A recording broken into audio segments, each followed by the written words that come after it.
नमस्कार। मेरा नाम बसंती देवी है।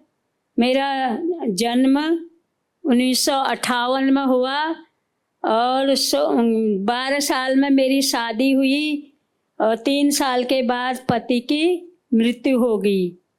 तो फिर उसके बाद मैंने सोचा कि कम से कम माँ पिताजी के साथ रहती हूँ और वहीं वो मुझे आगे बढ़ाएंगे। तो फिर उसके बाद मैं और 2-3 साल तो माँ के साथ रही, वहीं थोड़ा काम किया। फिर वहाँ से फिर मैं कौसानी में गई, पढ़ने लिखने का वहाँ था। तो उन्होंने कहा, पता चला मुझे वहाँ हमारी राधा दीदी हैं और वो कह रहे हैं कि सब बच्चे पढ़ते हैं, तुम आ जाओ। तो मैं 3 साल तो माँ के साथ रही, फिर वहाँ गई। तो वहाँ फिर वो तो छोटे बच्चे थे और फिर मैंने 1 साल की कताई बुनाई की ट्रेनिंग की। फिर उसके बाद और फिर बच्चों को पढ़ाने का काम भी किया। पेड़ और पानी बचाना क्यों ज़रूरी है? पेड़ और पानी नहीं रहेगा तो कोई भी हमारे घर में भी जिंदा नहीं रहेंगे, ज़मीन में भी खेती बाती नहीं होगी। तो इसके उससे अगली पीढ़ी को क्या दे रहे हैं? अगली पीढ़ी को हमको ये संस्कार देने हैं कि जंगल बचाना है, पानी बचाना है, खेती का काम करना है और हमको उत्तराखंड देवभूमि को महान बनाना है। कोसी नदी को बचाने के लिए, कोसी में पानी नहीं जाता था तो अल्मोड़े में कोसी का नदी अल्मोड़े में जाता था तो वहाँ पीने के लिए पानी नहीं मिलता था। तो वो जब कहते थे कि कोसी नदी सूख गई है, अब हम क्या करें, तब जंगल बचाने का काम किया। कोसी बचाने के लिए तो काम किया ही किया, कोसी बचाने का। और तो महिला मंगल दल बनाए। महिला मंगल दल बनाकर सब लोगों से कहा कि जब जंगल बचेगा तो पानी बचेगा। तो लेसाल गांव में गई मैं 10 दिन, तो वो नहीं मिले। फिर 11वें दिन में जंगल के रास्ते ही गई तो जंगल में वो मुझे मिल गए। उनसे मैंने कहा, मैं 10 दिन तुम्हारे गांव में आई, तुम कोई मिले ही नहीं, आज तुम मिल गए हो तो बैठो, मैं तुम्हारा महिला मंगल दल बनाती हूँ। मैं तो नेपाल भी गई, भूटान भी गई, बांग्लादेश भी गई, सब जगह गई। तो वहाँ भी पहले पानी की परेशानी थी, फिर उन्होंने वृक्षारोपण किया, जंगल बचाया, तो वो अच्छा हो गया उनका। तो उसके बाद फिर महिला मंगल दल की स्थापना की। सब जगह गांव-गांव में महिला मंगल दल बनाया। महिला मंगल दल बनाने के बाद सबको समझाया कि जब तक हम पानी जिंदा नहीं रखेंगे तब तक हम जीवित कैसे रहेंगे। तो सबको और ये बात हमने वो किया। फिर उसके बाद बालवाड़ी की स्थापना की, क्योंकि लड़कों को तो स्कूल भेजते थे, लड़कियों को नहीं भेजते थे।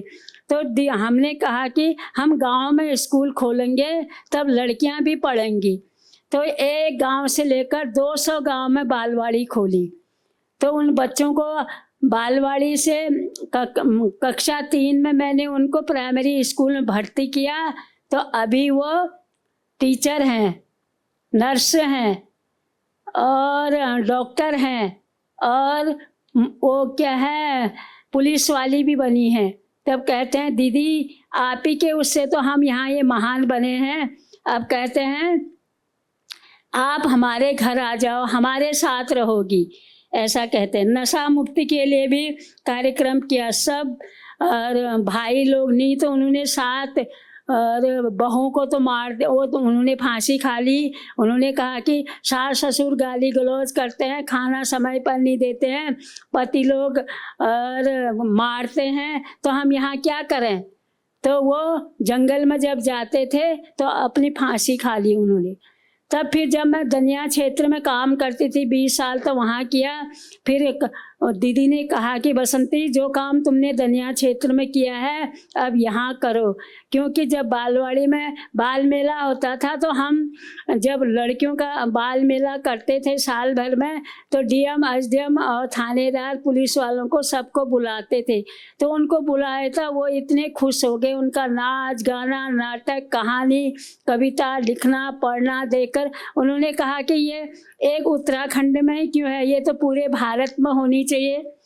तो तब से भारत सरकार ने अभी हमारे पूरे भारत में और ये आंगनबाड़ी और मिनी आंगनबाड़ी खुली है, तो इसलिए हमको बहुत अच्छा लगता है। तो फिर उसी के उसमें मुझे ये वहाँ के लोगों ने कहा कि हमारी दीदी तो पिथौरागढ़ की रहने वाली है और हमारे इस अल्मोड़े ज़िले में और इस इलाके में इतना अच्छा काम कर रही हैं। आप लोग अपने लोगों को तो बहुत सम्मान देते हो, हमारी दीदी को क्यों नहीं दे रहे हो सम्मान? तब इसलिए उन्होंने 2022 में मुझे पद्मश्री अवार्ड दिया।